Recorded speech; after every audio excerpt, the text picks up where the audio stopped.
Welcome. I am the Frail Blaze. Today's story, Stalingrad, 1942.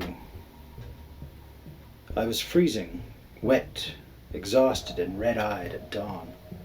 My comrades had lost their lives around me and in the front line of mud, blood, and snow. My gun was pointed at the German front. I was firing blindly. Where I was told to, when I was told to. Dodging the ceaseless barrage of light machine gun fire directed my way, my commanding officer told my comrades and me to get ready to charge. It was the order of my unwilling suicide. Charge! I heard the commander scream with terror in his lungs. I did as I was told. We all did. I climbed out of the trench of mud and wood, screaming with an energy I didn't know I had left. The first few steps I took were painted with a crimson mist. Pawns of war fell. I was deafened by the screams and gunfire of my comrades. I ran faster than I thought I could, past the fallen and the barbed wire. While running, I tripped over a body. I fell on my head, and I fell unconscious. I awakened to silence, finding it hard to breathe, suffocated almost, as if a heavy weight was pressing down on my body.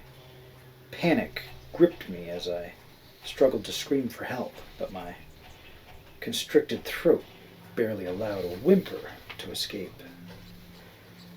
I crawled out of the corpse pile that I was at the edge of. I saw the silhouette of a man kneeling with his gun to his chin. "Wait," I said. Bang. My stomach twisted and turned. I clutched my stomach and threw up. I looked down and realized I had thrown up in the face of one of my comrades. I fell on my back. I could tell how much time had passed. The sky showed me beautiful stars, starkly contrasted by the carnage I'd woken up to. I heard nothing. Not a shot, not a shout, not a whisper, not a scream. Just my panicked breathing. I felt as though I was walking through a graveyard of silence. I picked up my gun and slowly advanced towards the German line. My footsteps echoed through eerie silence. "Artyom! Artyom! Artyom!" I heard in my ears. It was no more than a whisper, but it felt so loud, vibrating through my head down to my feet. "Who's there?" I shouted, stopping dead in my tracks. No reply. The whisper continued. "Artyom!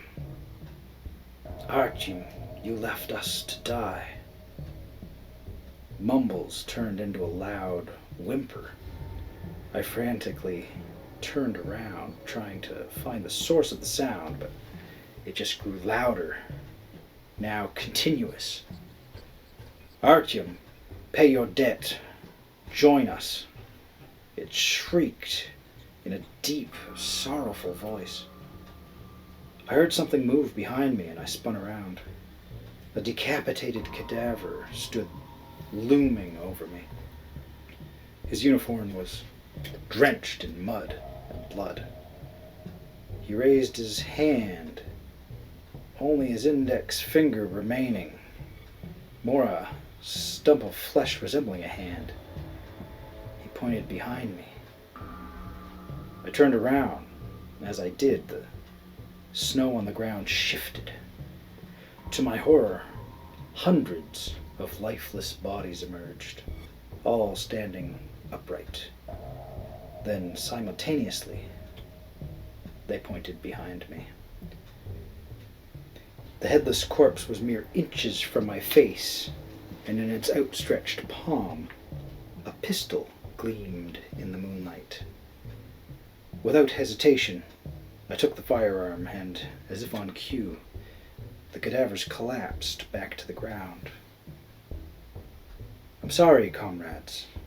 I will make it up to you. I clutched the pistol, knelt on my knees, felt cold steel under my chin, and cocked it. I will see you soon, comrades. The sharp gunshot echoed across the battlefield, but there was none left to hear it. Only the ghosts of my fallen comrades remained, watching as I paid my debt and joined them in death.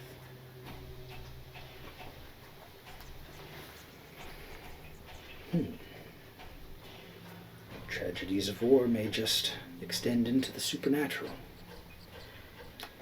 Let me know what you think in the comments below, and I do hope that you'll join me in the future for more frail Blaze tales.